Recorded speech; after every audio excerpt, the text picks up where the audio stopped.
means you can't rely on the media as it is today either. Oh, of course not. All the media in this country, radio, television, and print, is all owned by 5 corporations. All of these corporations that own the media are owned and controlled, and members of the Council on Foreign Relations sit on their board of directors.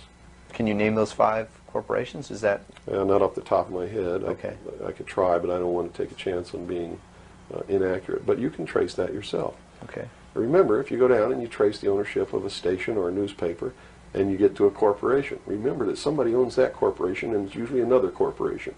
But when you trace the interlocking of all these things, when you get to the top, there's 5.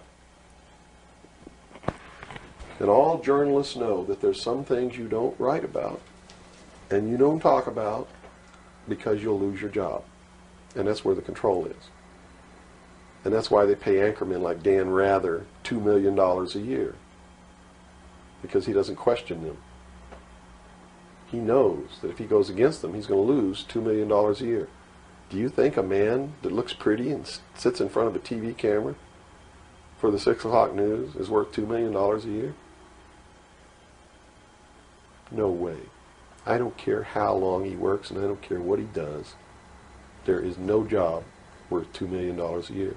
That's why they pay athletes these fantastic salaries. I was listening to the radio the other day. They just contracted to pay one player on one team $6 million a year. Can you believe this? And why is that? It's the Roman circus.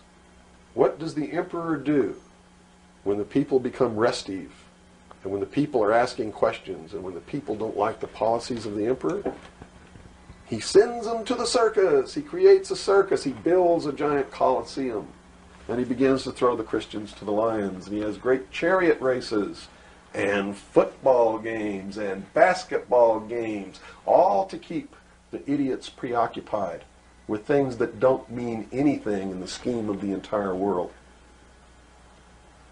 so that they don't have the time to learn what the truth is, so they don't ever get smart enough to learn how they're being manipulated, so they don't ever question the emperor.